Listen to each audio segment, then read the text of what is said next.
Welcome in to the Bobby Carpenter Show, and excited to be here with my man Anthony Frederick Schlegel.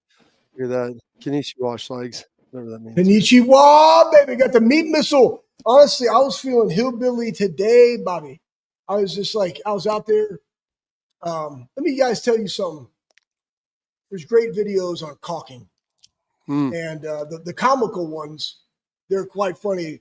And then I'm laying in bed because I tried to do it, and I am terrible at that type of caulk. It's more of an art than a science, Schlegs. It is, man. It is, and it's the right. Like you got to cut the tip the right way to be able to have a good bead. And it's not like welding. Like I grew up stick welding, and I had to learn like MIG welding, and that was like terrible. I like the stick welding better. Anyways, I got it done this morning though, Bob. Felt pretty good. My wife's like, "This looks great." I'm like, "Yeah, it's terrible 2 hours, and I think it looks like trash." She's like, "You don't do it all the time." I'm like, "I should do it more.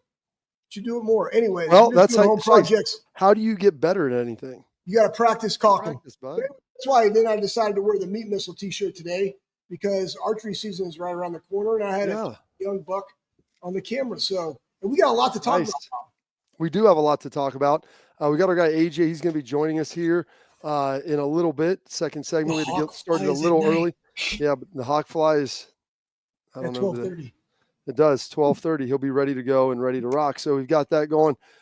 I mean, so I've been hitting these workouts at about 10:30 down here on the river. And I'll be honest with you, the humidity at that level is literally out of control. My heart rate is about 155 the majority of the workout. I can't get it to drop.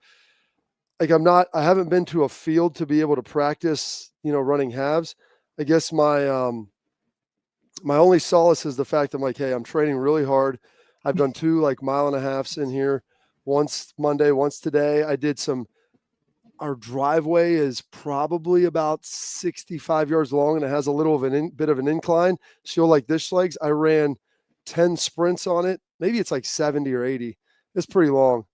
But it's got a mild incline to it as well. And so I did that with active recovery. I would jog back. So I was always running up the hill. And so that was my deal. So, all right, got a little bit of different there. Then yesterday I did like some straight hills up and down about probably 20 yards, down, back, 4 times. I did 4 sets of those with about a minute rest in between. So like, I feel like I've trained in a lot of different ways because a week from tomorrow is when you're going to be out there just mashing me on the conditioning test.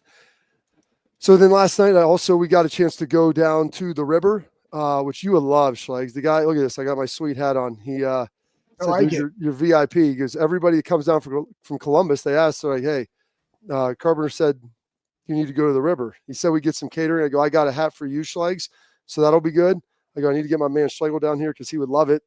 Dude, they cook all of the steaks up on these massive grill pits in the back on hickory and everything. They just do ribeyes.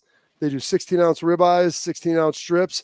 If you want a bigger one, you get a large, and it's just 2. So Buckeyes. So you just get 2 slabs. So we did that. They've got chickens. They got rib. They got the rotisserie chicken. They got ribs. They got everything. So it was really good last night. Getting a chance to do that. And then I cut up another tree yesterday. My chain was so loose. I didn't have my chainsaw key with me, and it finally popped off. And so I had to pick up like the last half of the log, and I tossed it on the fire pit, but I cut it into smaller pieces. I had the boys pick it up, and I said, RJ, you watched me split the wood today. Then I gave him a little 5-minute tutorial again. It's like wide base, firm grip on the splitting maul, over the head, make sure nothing is behind you, nothing's on your sides, and you don't have to really drive it that hard. The splitting maul will do the work. This wood is seasoned. It's ready to go. Yes, it's ready so just make sure you've got a firm grip so when you hit, you don't buckle that thing over and like it rolls off the side. So we've got him doing that. So we're learning some life skills down here and getting all that done, trying to train prehistoric. So Pat, if you want to throw up the little video I sent you, I don't know if you've got that ready to rock and available. Gosh, Kellen, all my kids do down here, Schlegs, is eat popsicles. They're going to get diabetes. Hey, no, man. That's why you get the sugar-free ones. And I'll tell you this, Bob. You hit the this, Schlegs. Let's look at this. I want you to take a little peek at what we're looking at. Hit play on that, Pat. This is what we do. I sent you a picture. Oh yeah, you got the kayak in the corner too. Boom, cable stack, squat rack in the back, weight tree, just bar, power stacks, easy curl bar. We got it all there. And third eye blind. jumper ready to go, man, because I want something to survive. But it was good. So I got that in, and it's so hot in that room, Schlegs. You would, I mean, you're a bigger sweater than I am, and you pour sweat, and I was just dripping off of my nose. I have to get in the pool, but it looks like afterwards, but it's just really to wipe the sweat off because I look so gross and terrible. So Buckeyes, got all that going, but it was you're doing God's work here, Bob, because the best thing that you said besides the food, and that would be a phenomenal NIL deal if we had anybody from that part of the state. And again, our NIL deals would be like, listen, all you can eat buffet for me, baby. That's it. And then I'll wear your shirt under my pads. You know what I mean? And I'll say this though, I taught Sam the other day how to do the zero turn. Yeah. Now I did all the hard stuff, and I'm like, hey, you got to watch me. And here's what I've learned with my kids. And I just want you guys to know this is coaching. This is years of coaching, even with our own decades. And it's like, listen, man, the ones that are kind of somewhat defined or whatever, just say, hey, man, just tell them projects, and they'll get it up, get a bird, and like they'll go do it. And then you praise the crap out of them that they did a great job. You're like, you know what I appreciate? I appreciate that this looks fantastic, and you take pride in your work, just like you need to take pride in the work when you put it in the weight room. Like it's the same thing. The same standard is everywhere. And you got to watch. Like you got to watch the older guys. I was talking to a dad yesterday. Small world. I did a men's event. Guys, listen, I'm always up for a good stag night to share guys' stories, because this was probably like 10 years ago when I went up there to Dresden, Ohio, and did a stag night. It's like, listen, just throw me in a deer stand for a couple of days. We'll share stories, have a stag night, all our Buckeyes. It sounds like a great time. But let's talk some ball, man. Let's talk some ball. Bob, you're going to do great on this conditioning test, by the way. Yeah, I feel great. You should feel good. No, I don't know. I like to always be constantly measuring myself. I don't have an accurate gauge here, but I'm trying to do the best that I can. Speaking of being professional and doing your best work, couple different Buckeyes, one former, one current. The media can kind of twist some things, Schlegs, and they can take what people say. And, well, just because you didn't say something about this person, it's like, well, were they asked about that? They answered the question as they were asked. And so I want to hit the Mike Vrabel thing first, Schlegs, because this is awesome. This is amazing. This is a microcosm of what it is. Like, coaches get up there, and all these reporters, everybody always has their questions that they want to ask. And that's all well and good. But sometimes the question that you're getting ready to ask was just answered by somebody else, or just asked and then answered by the coach. And so if you can tell Mike Vrabel, this is amazing. And I love this. He channels his full inner Belichick with this one, as he just shreds the reporter. And it's Mike. Like this epitomizes Mike. Yes, 100%. He will say this to you, if it doesn't, he is a common sense guy. Don't waste his time. Go ahead. Sorry. Go ahead. Here it is. The 5 weeks over the summer, I think, one of the most important parts of the offseason. Just now the guys are back. I know there's 90 of them, but generally speaking, 91, international pathway. How they do? How do you feel about how the guys came back? I mean, whether you were in a coma when I answered Tom's question, or typing on your phone or tweeting, I don't know, but I spent 5 minutes answering that question. And I could go back through it, but I'd rather not. You called the 5 weeks over the summer. I'd rather not. And that's the thing, like, hey, don't waste my time. I don't want to waste your time. Like, that's I just gave you all that time. You can't discern an answer. Like, how do you want me to go back and talk about the 5 weeks leading up in training camp? I'll tell you, it absolutely sucks for a head coach. You don't even what does that look like? Just be in the league and just honestly have a common sense about why does this suck for a head football coach in the National Football League versus college. I'm going to give you guys a little nugget. You don't got them. They're out there doing whatever they feel that they got to do to get ready, but that doesn't mean that they're ready for camp. Does that make sense to everybody? Like, you don't get them at Ohio State. Like, you watch all the stuff, and Nico does a great job. He's down in Cincinnati. Mick was actually down there because they did a strength coach conference in their new weight room that they built, $130 million facility, Cincinnati, Ohio State. But like, they are preparing them. They know everything that they're doing, and then they control the amount of time that they have off, knowing that they have to ooze them in. Not necessarily like we got to start over. They've already been acclimated, but you also don't know what they all do, but you need them all. So then you plan accordingly. In the league, it has to be kind of the same way, because the fact that they haven't been with you for 5 weeks. And Frank Carano, who's their head strength coach, is a very good friend of mine. Like, he's ramping up. You go through OTAs, proof David Copperfield. You have dialogue with them, but you still just don't know. And you got to have your alphas on the field. And you got to be able to go through camp, play your 3 games, and have the best, 70-man roster, 53-man roster, 45-man roster that you possibly can week 1 in the NFL. Absolutely. And that's all about the training, the preparation. Don't waste Frabe's time. There's another one here, and I don't know if we're going to have time. AJ is going to be coming on here. Do it. But I won't speak about it. But here's the one. People asked Jeremiah Smith. He was talking, I believe it was in his interview with The Athletic, and they asked him about Julian. He referenced how good Julian Sayin is. He said he's a straight dog, all these positive elements about Julian Sayin. And I'm like, man, like, most of the receivers, like, I'm going to be honest, I watched almost all the practice. Like, I don't think those guys have a favorite, because they were very even. It wasn't like one dude's putting in the dirt, and also they're not going to hang their teammates out. Their guys are both grinders. And, everyone, but there's presumption that Julian's going to be the guy. But, man, Lincoln's a dog out there, and he plays hard. He's got a little bit of a different skill set. And like, I always tell all these guys, like, I don't care who wins, man. I want the best for the Buckeyes out there, and I want those guys to be the best, go compete, and whether it's here or someone else. And here's our guys, Austin Ward and Jeremy Birmingham. They sat down with JJ out there, because Austin suspected this. He's like, the reason he talked about Julian is because they asked him about Julian in the question. Here's Austin asking, and Berm asking him about Lincoln Keenholz and what their thoughts are on him. What happened, JJ, is Manny Navarro asked you about Julian Sayin, and not Lincoln Keenholz. So you answered that question. Yeah. That's what we think. Yeah, because I tell people all the time, like, whenever we talk about you, I say, Jeremiah doesn't seem to want to talk, but he will always answer what he's asked. Yeah. And so I was like, he clearly was only asked about Julian, not about Lincoln as well. Yeah. I mean, that's what I've been getting a deal. Like, everybody just asked me about Julian and how you feel he's going to do our starter quarterback. I'd be like, whoa, like, we still have a quarterback competition going on throughout fall camp. So we just got to see who'll be the starter quarterback. What makes the difference? Yeah. So what you've talked about Julian, what do you like about Lincoln when he's out? Lincoln he's a dog, I should say. Like, me and him went at it in, this summer in competition, and he definitely a tough guy. I mean, he's just a leader as well, like Julian. Man, just can't wait to see how the competition go in fall camp. It's gonna be truly a blessing to see how it goes. And there it is. And like, dude, Lincoln's a guy athletically that could probably compete on the same platitude as JJ, as far as in some of the competitions and different things. So they're going back and forth. Got a great respect for him.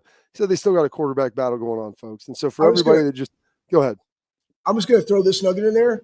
Jeremiah Smith's 225 pounds, 6'4", and you got a quarterback that's competing against him. Nick doesn't set up that competition if he don't think that competition is going to be bumpy. I'm just letting you know. So if that's any indication as to what Lincoln Keenholz is bringing to the table from an athletic perspective, again, the Gatorade National Player of the Year. Yeah, he's from South Dakota, played multiple sports, not just football. The dude's a competitor, especially if Nick is pairing him with Jeremiah Smith. Facts. I mean, he's not putting lion with sheep out there, Schlegs. It's an all lion battle all the time. Lion on lion battle. Lion on lion. And as you like to put it, Schlegs, dude on dude. Attention, parents and athletes. Protect what matters most with Export mouth guards, trusted by professional athletes, designed by NHL team dentists. Export mouth guards are scientifically tested to help absorb those high-impact hits, protecting both your teeth and your brain. Export mouth guards feature 3 layers of advanced protection, including a patented use of carbon fiber. Custom fit your own unique smile with 3D printed technology. That means more protection, better performance, max comfort, and clear communication so you can focus on your game, not on your gear. Don't take chances with your safety. Visit exportguard.com today /Bobby today. And how about this, Schlegs?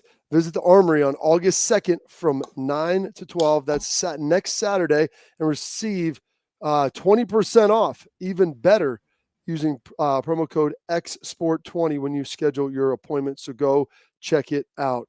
We got AJ Hawk coming up next.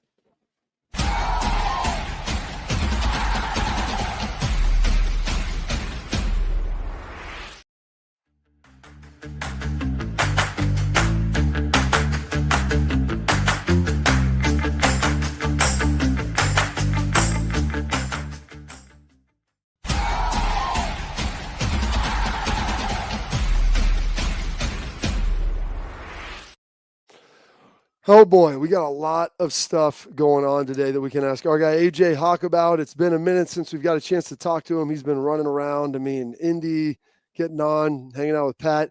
There was some breaking news today, AJ. I found this out right as we were starting the show. I wanted to hold it till you saw it. Schlegs, I don't know if you just saw me throw it in the chat or not.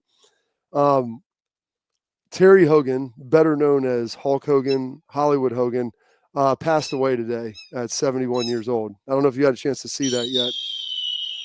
I did, yeah. I mean, Terry Bollea, I believe, right? Is that his? Oh, yeah, Bollea. Yes, his I'm birth sorry. name, I guess. Yeah, I mean, I know he'd been going through some stuff over the last couple months. I think they said they were worried about him, but I didn't. You know, it seems pretty unexpected. I mean, he's 71, which 71 is not that old, especially like nowadays how people are living. But that guy's had what 5 billion surgeries and has back fused 50 times. Like he was physically, he had gone through it. That's for sure. If you, as a professional wrestler, I was looking through this, and you start looking around at Dusty Rhodes and the Road Warriors with James's dad being in there, and I think he was like 56, 57. Just a handful of guys. Oh gosh, Miss what's her name? Oh gosh, I can't. China? Think of, no, not China. The Miss Elizabeth. With Macho Man and all these different things. So AJ, if you pass like the 60-year-old mark, you are literally on you beat the average, you beat the curve. And so for Hogan to make it to 71, man, I would say that's almost that's like being 95 as a real human. Yeah, you're probably right, especially with how big he is too. Like think about the travel, like 30, 35 straight years of traveling. I think he said he was on the road like 300 days a year or something, or doing 300 shows a year. I mean, I can't imagine like the toll it would take on you. But yeah, the dude left his mark, man. No question. Sad day, but he is one of those people I think people will look and talk about forever. Yeah, 71. That's a long time. It's like you got to go to the dog years if you're a professional wrestler. Hell, Ric Flair's 76. Woo! I don't know how he's still doing it. He's still doing it. He's still. I mean, he might crap himself from time to time, but he's rolling. He's rolling. Hey, let me ask you this question: favorite wrestler? Both you guys. Oh, favorite wrestler all time. I mean, I don't know if you guys even know him. Bob Backlund is my favorite. Back in the day, old school. The guy's still in great shape. I think they should bring him back for like a full-time gig, not just like cameos. But Bob Backlund, he would knee walk around the place. And if Bob Backlund is knee walking, I am going to tune in for sure. What about you, Bob? I mean, it's interesting because now he's like so corporate and buttoned up.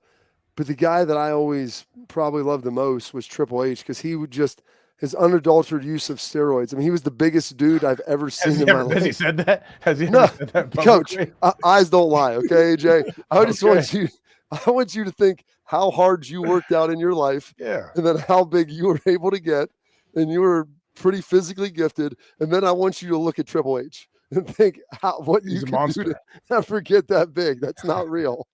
He's running the whole show now. You said he's corporate now. He is the guy. He runs everything now. So it's unbelievable. Like he just marries Stephanie McMahon and there they are like every single day. Like what a unique life that would be. I've gotten the chance to be around some of the WWE stuff through Pat, and like those people are awesome, man. Like everyone behind the scenes, like Bob, old buddy filming everything. Like everybody there is like a family. Grogan, dude. Yeah, Grogan's the man. Yeah, like all those people, like they're one big family. Like it's cool to be around those people and see like there's a reason why the WWE is still doing it and still selling out arenas almost every single day of the week. Like those people, they work, man. They're not scared to work, and that's why it's cool, man. It's fun to see when things like that, sustain success. We know that's really tough to do, and they have it for sure.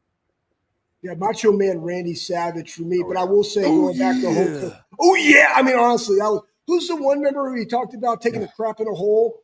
Well, the Ultimate Warrior. Ultimate Warrior was the best. I would say those two because like that matches my juice and intensity. But back to Hulk Hogan, no greater role than Thunder Lips, the Ultimate Ball versus put him on the map.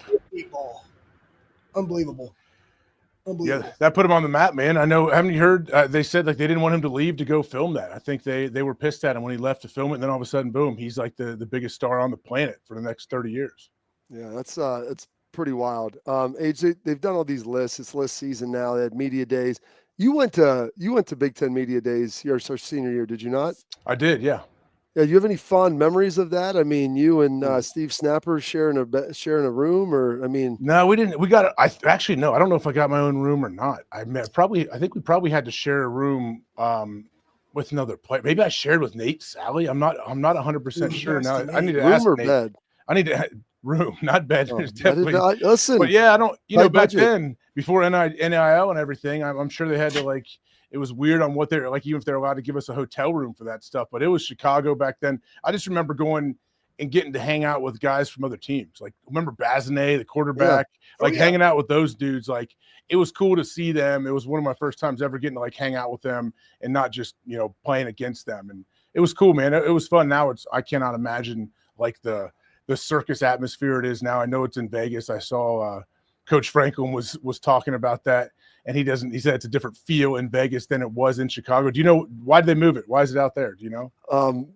Because basically the Ric Flair, big city limo riding, diamond wearing, Rolex wearing. I mean, dude, everything's bigger. Kiss stealing, woo, wheeling dealing. The problem is he was complaining. He goes, you know, a lot of their people didn't go out there, but also, Asian, I know you've been to a number of these games, like the bowl games and the playoff games and different things. I go, when you go to like, if you go to Dallas, like, you know, the Cotton Bowl is going on. If you go to Georgia, like, you know, the Peach Bowl's there. You know, when the Big Ten championships in Indy, it's just plastered all over the place. Like, you go, I went out to the Georgia, the Georgia TCU game in SoFi for the national championship.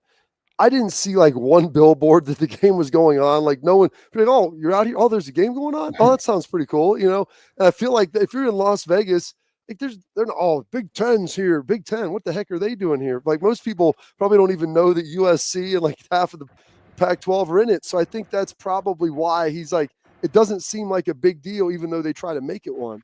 Yeah, I mean, I could see that. I mean, Vegas has probably 50 different big old conventions going on at all the different hotels at any time of the year. So yeah, it is a little different when you go to Chicago for the Big Ten Media Days, or Indianapolis. It's true. Like, if you say you fly in, you know, instantly you get off the plane, there's all kind of banners and things and all kind of like things set up to try to let you know what's going on there. And it's always centered around the Big Ten Media Days. But, you know, I guess they're going to try. Who knows what happens next year? I don't know who makes those decisions. But either way, the Big Ten's got a bunch of good football teams in it. And once the season starts, then, of course, hopefully they get the attention that we feel they deserve.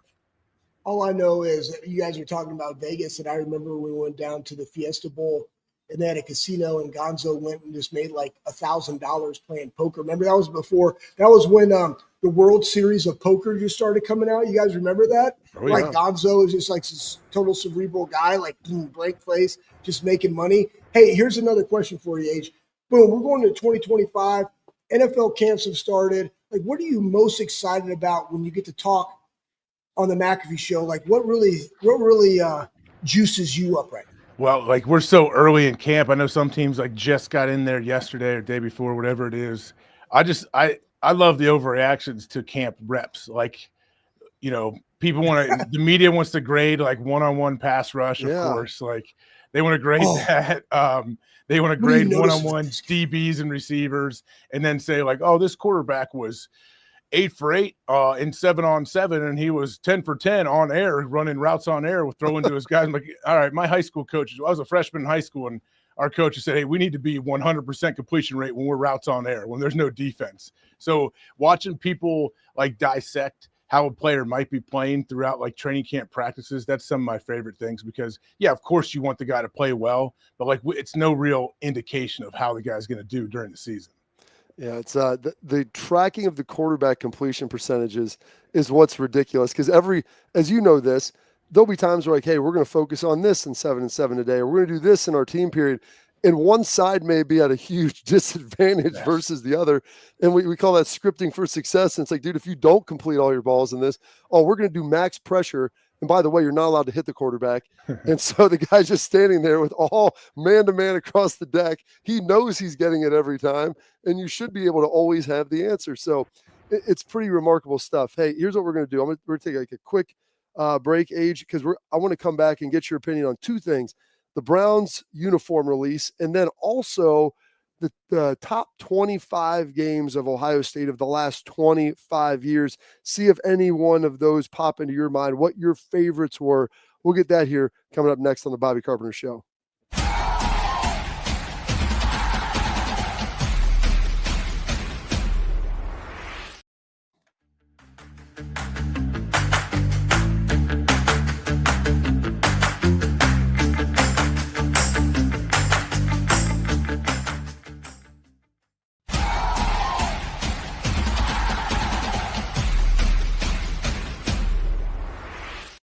All right, welcome back into the Bobby Carpenter Show. We got our guy AJ Hawk on here for another couple minutes.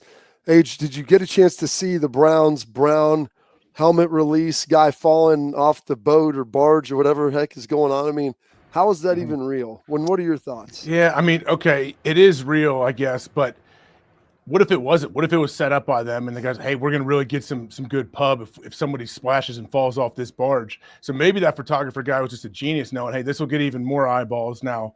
Some people kind of like the Coldplay concert. It's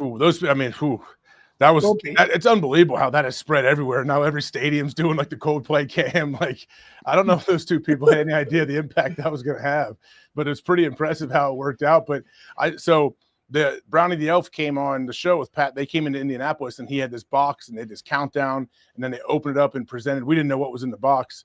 All of a sudden the elf comes out. Here's the helmet. The helmet was sweet. I like their uniforms. I like the brown, like the matte brown type look. It looks good. Now the whole barge situation, like, I don't know whose idea it was. I guess you're always trying to like market and get people to pay attention to what you're doing, but I don't know. Maybe that's a miss. Maybe not. With the dude falling in, maybe you saved it. Maybe you got, if it didn't have the dude falling in, maybe no one would have really cared.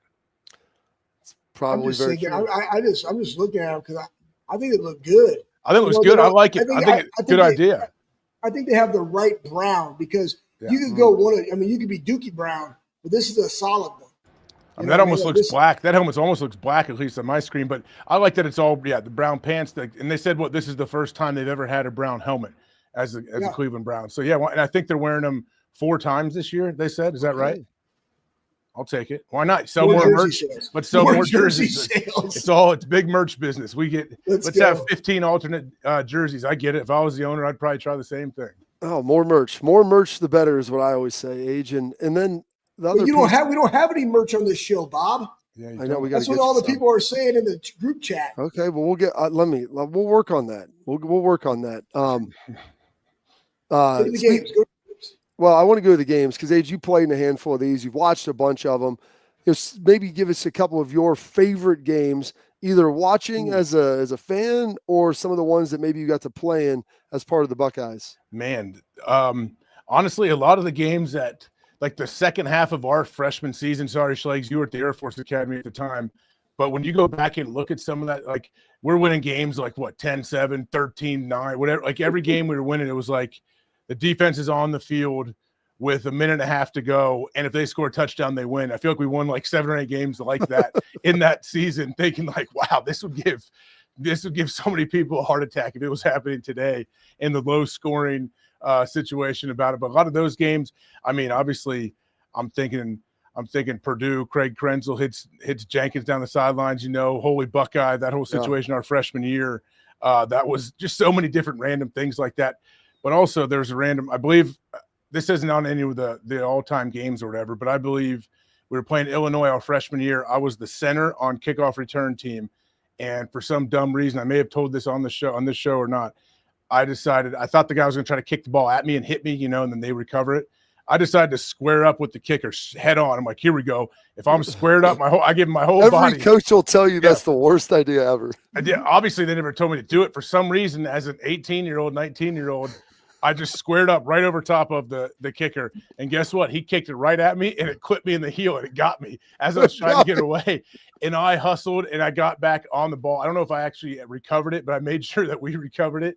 And I remember Coach Tressel on the sideline. He's like, what were you doing? What happened? I was like, honestly, Coach, I don't know. I thought if I squared him up, if I'm looking him in the eye, he's not going to be able to hit me. Like, the more obvious, the less obvious. I felt like, if this guy, there's no way you can hit dead straight and get me. And again, you know what? He did it. He got me.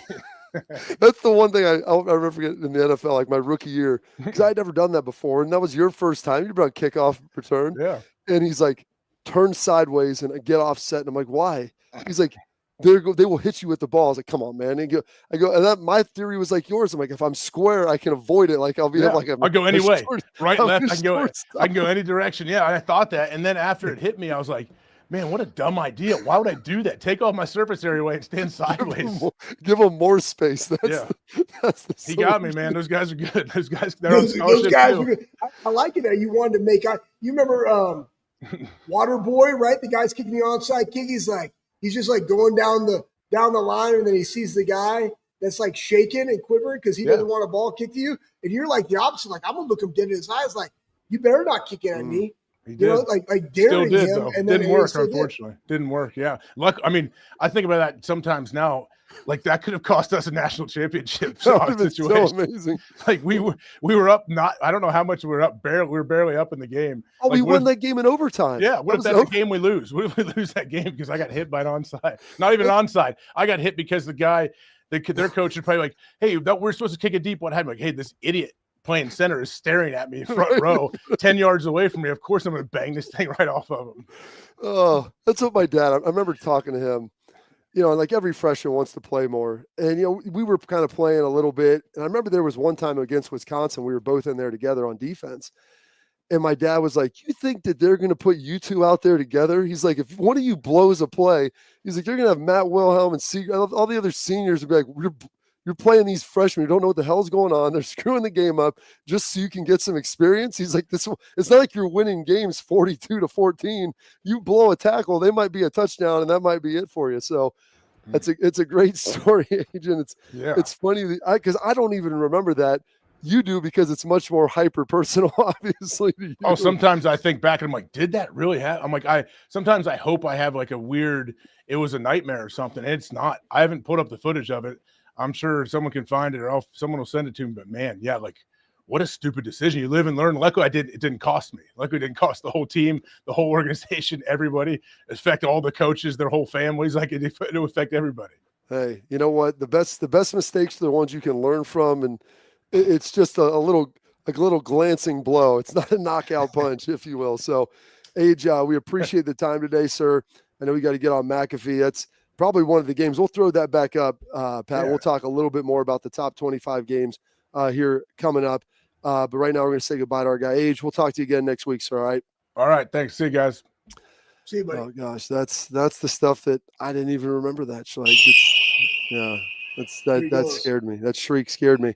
Want to tell you about our friends over at Backer Schlags. That's bckr.com, the brand new Buckeye gear from premium Buckeye fans. It's the high quality gear that you love, windbreakers, raincoats, winter gear. It's all there for you. It's better than anything else out there. It costs a little maybe more than traditional gear, but you're going to get it all back in the features and the performance and the appearance of how it looks. Every purchase made, a portion of it's going to go back to the Ohio State student athletes. And here's the best part. Use promo code all caps BOBBY at checkout for free expedited shipping. Get it in time for the season. Again, that's backer bckr.com. Check it out. We got our headlines coming up next.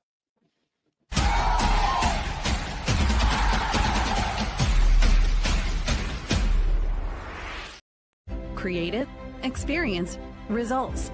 That's what drives growth. That's what builds brands. That's Lake Spur Marketing, a full-service agency built on trust, strategy, and performance, not fluff. From bold strategies to flawless execution, every campaign is rooted in smart planning and driven by clear goals. We don't chase clicks. We build partnerships. We show up, dig in, and deliver every single time. Lake Spur Marketing. The proof is in our partners.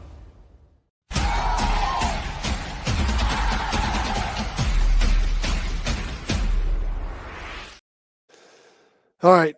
Now we got our headlines brought to you by our friend Schlags over at Lake Spur Marketing.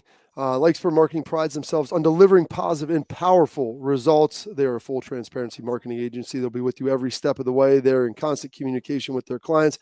At Lake Spur Marketing, there isn't a set it and forget it strategy. They're going to tailor all of their tactics and their strategies to your specific needs within your specific industry. Trust the experts.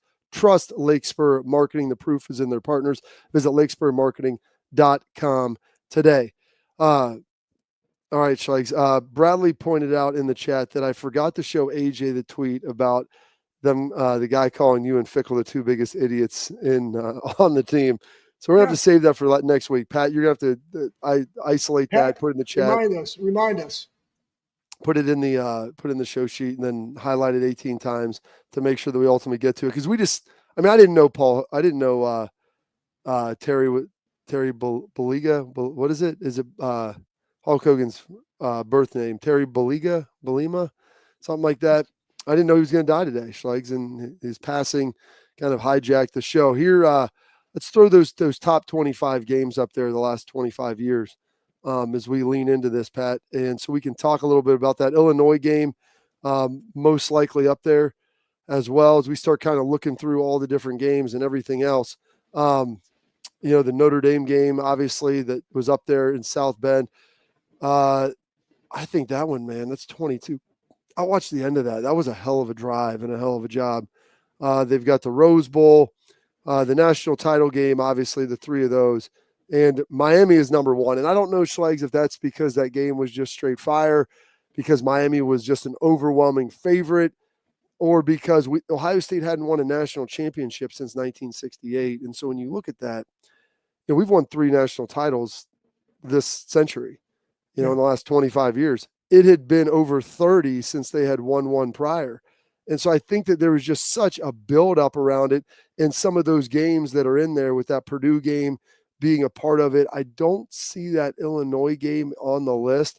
But that was another game that was in overtime. That was crazy that AJ's getting hit by kickoffs, apparently. Yep. Somehow I forgot about that. But any games on that list, Schlegs, that particularly stick out to you? You were part of some as a player and a coach.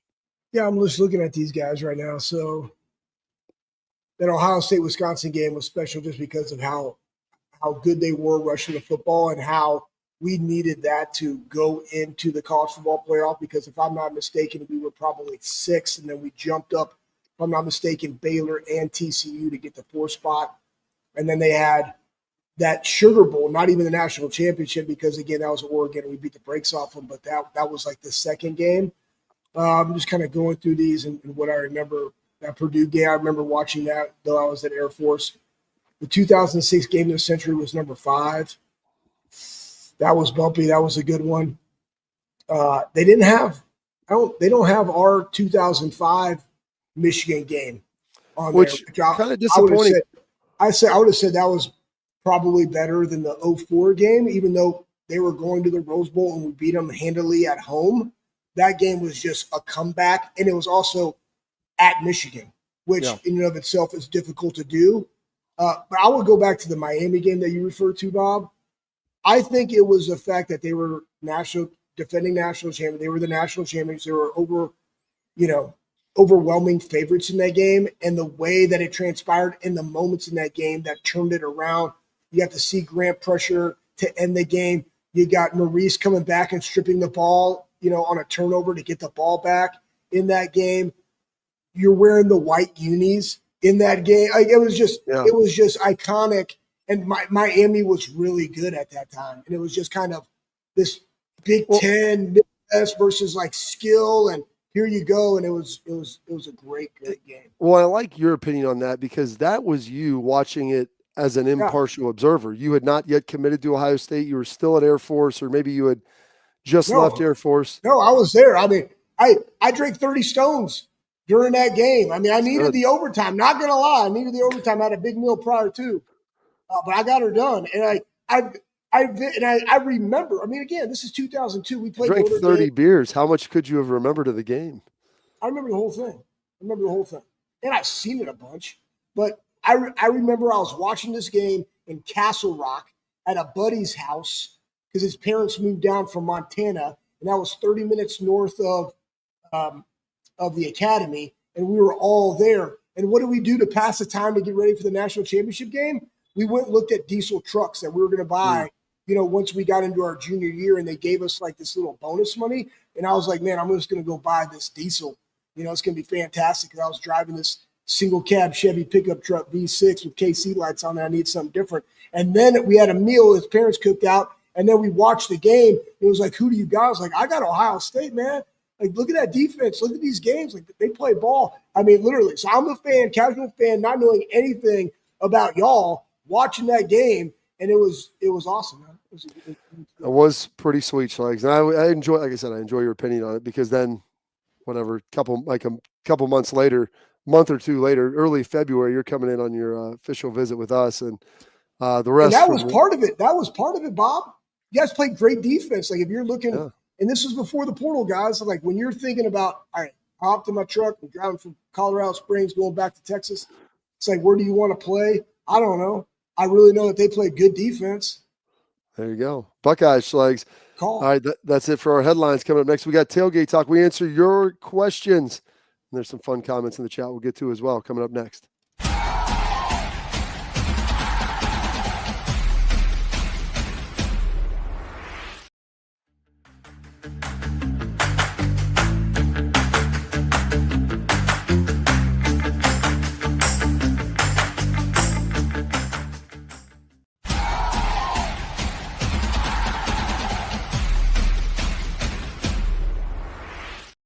All right, welcome back in for now our Tailgate Talk, brought to you by our friends over at Real Truck Schlegs. And the best. What's interesting, one of the comments came in there. Where was it from? Oh my gosh, I was looking down here. Oh man, I just lost it. It was a comment, Schlegs, about you. He's like, "Who are you, Wade Boggs?" And that's all. Yeah, there it is from Bradley D. Who are you, Wade Boggs, Schlegs?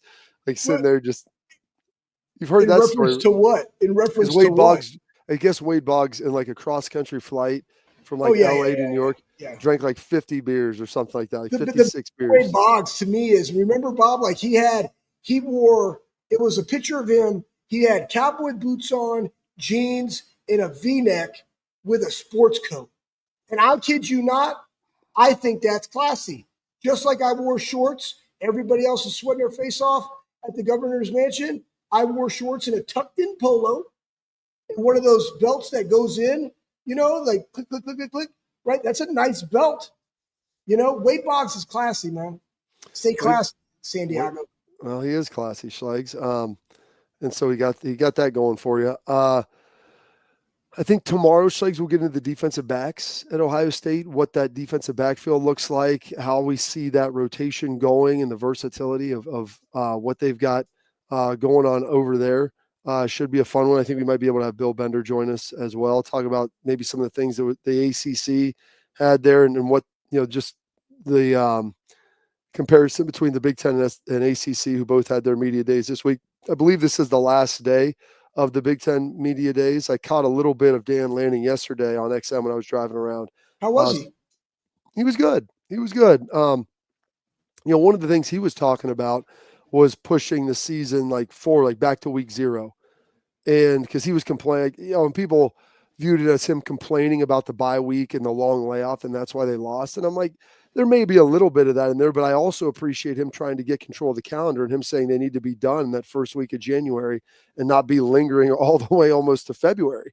It's like, it's ridiculous. And so we can say, well, he was complaining about this or that. That may have been true, but also what is true is I like the fact that he's stumping for what he believes is a better calendar and everything. And also tomorrow, Schleich, you'll see what one full week of beard growth looks like on me. And people are saying, man, you should grow your beard out. I'm like, this is me growing it out. Like it's really light. It's got a lot of blonde. It's got a lot of orange. I couldn't even tell. Yeah. I mean, that's a week. Guys, like, I look terrible.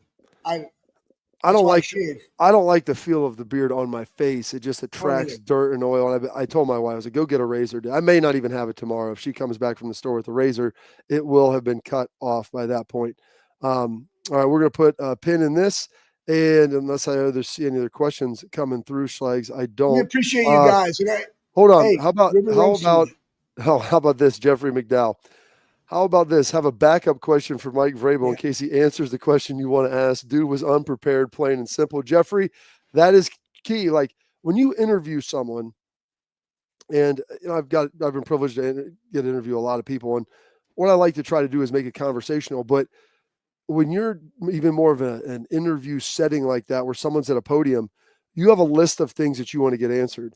And as people ask, hopefully my thing is like, ask some of my other questions. I'm not here to ask the gotcha question. I just want to know, to be able to kind of build a narrative and an understanding of what's going on. So I'm hoping if I have 6 questions, it's someone else, other people ask the other 5. So that as I'm going along, I'm checking those off, I'm putting the answers down, and maybe his answer to one of those is going to spark me to have another question. Like, ooh, you answered that in a way that I didn't really think was going to happen. Now I'm going to ask something else. And so that's all part of being an interviewer. I'm not a classically trained big J journalist, but for heaven's sake, folks, like if you're talking to someone, listen to what they're saying. It's one of Jordan Peterson's 12 rules of life. If you let someone talk enough, they'll tell you what they think. You just got to shut your mouth and keep asking the right questions and then let them go. And so I've tried to utilize that as much as I can. People tell you what they really think. You just got to let them go and give them the opportunity to go do that. Put a pin in that. Coming up next, we're going to wrap up our show with our parting thoughts here on the Bobby Carpenter Show.